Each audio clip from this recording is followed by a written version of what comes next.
And we're live. Aspect of Death, current prestige, 34.9k, still climbing. Y'all see the updates. We've got Absolute Chaos versus New Imperium, band champ, specifically Werewolf by Night. We're going to see a Serpent on tile 31. I'm not taking that this war. That was one that I had an alliance mate take that I had to wait on for the clear. So I was assigned Moleman and Angela. I ended up bringing Cassandra Nova for Nick Fury. First time that I got a chance to use her in war, so that was nice. So we've got Joe Fixit on tile 5, I believe.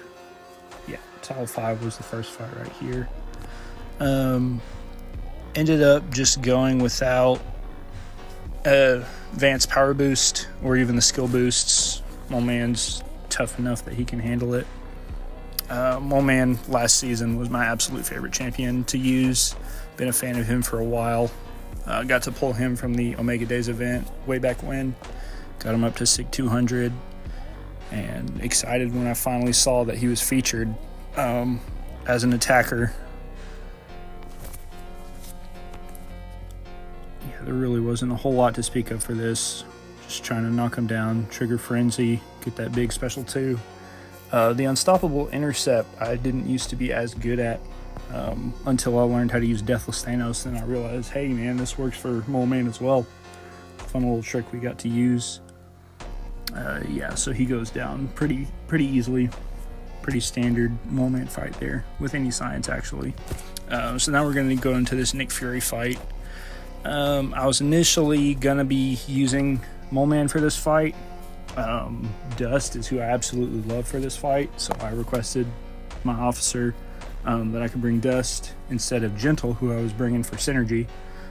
But where we're not fighting any evade champs, I didn't find it too necessary to bring that synergy. So he was like, yeah, sure, Dust is fine. I was like, sweet. Only afterwards did I realize that my Dust was on defense.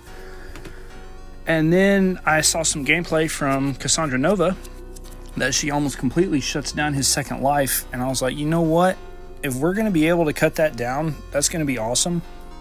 And Mutant will make sure that he only gains a quarter of the tactical charges that he normally does. So yeah, she's a pretty safe champion, almost like what I'd imagine Kate Bishop players are like, where you just get them in the corner and they're at your will with your heavy attacks. Yeah, right there. Thought that I could counter his Unstoppable and then didn't wait out his Unstoppable before punishing that heavy attack. Sometimes I find myself getting confused who's tactic and who's not. You'll see me later. I hesitate because I don't want that to happen again, even though I'm using Moleman. Anyway, so right here we're gonna dodge this special 1 and then launch another special 2. And you'll get a chance to see this regeneration rate completely just destroyed. Cassandra Nova lowers their regeneration rate equal to their percentage of health that they have left. So when he's at 1%, he's only going to regenerate 1% of what he normally does for his second life. So he goes down really quick like that. Really safe fight, ended with over 90% health. Really happy with that one. First chance that I got to use Cassandra in war. So next up, we're going to switch up to path 4. We got a Void. So that's going to be tile 22. Yeah, tile 22. For this one, I did not use advanced power boost, even though I definitely should have in hindsight. I was hoping, well, in my experience, I haven't fought a rank 4, so I wasn't used to the severe debuffs doing this much damage, but right about here I started noticing, wow, those are ticking for a lot more than they normally do. And then he throws and doubles up, so then we're just ticking down right there. And I was like, right there is when I was like, am I tactic? Can I counter his Unstoppable? And then by the time I was able to react, he just parried my attack. But that's all right. That SP2 absolutely slaps. And then we just clam him down. The node right after this was Serpent on 31. So I had one of my alliance mates ended up taking him with Symbiote Supreme. You don't want me taking that fight. I've tried it in the past, and I wasn't too good at it. So then we got Shocker on Power Focus 2. That's going to be node 41. Yeah, 41. We had a Spider Woman, Jessica Drew, on 42, and I've got plenty of experience playing against her there. But my boss wanted to take that fight instead. I was like, you know what, fine, I can take just about everybody with Moleman. I say that, and then this fight goes the way it does. So right here, he's already over 2 bars of power, but where it's power focus, you know, he's going to gain hardly any power at all from that special 2. We'll just have to take his. And then thankfully we had our frenzy end, so we were able to purify that root. Unfortunately, I wasn't able to dex back. I had actually dropped my phone and replaced my screen. So this war and the next one, I was having a little bit of input issues, mostly because of the new screen. I don't know, getting used to it. It tapped and swiped just slightly different. I didn't have too much trouble in this war though. So he goes down, clean solos all throughout. This war I was initially assigned Maestro.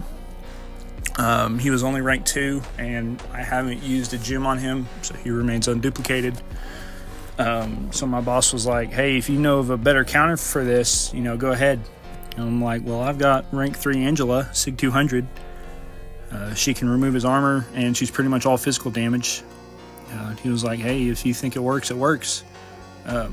So here we're just waiting out these initial debuffs. I think I still had the advanced power boost, but one of the debuffs, I forget exactly which one, it just prevents you from gaining any power at the start of the fight. So I just had to work with what we got. I remember thinking in the middle of that special 2, I should probably be swiping back, but I didn't want to miss swipe and then take the entire thing. I ended up trying to swipe that last hit and getting pulverized. But I was pretty consistent dexing his SP1s, or I just take the first hit and then swipe back as best I could. I was able to attack him frequently enough that I didn't have to worry about the prowess, so that was good. But as you can see, this is just a slow and consistent fight.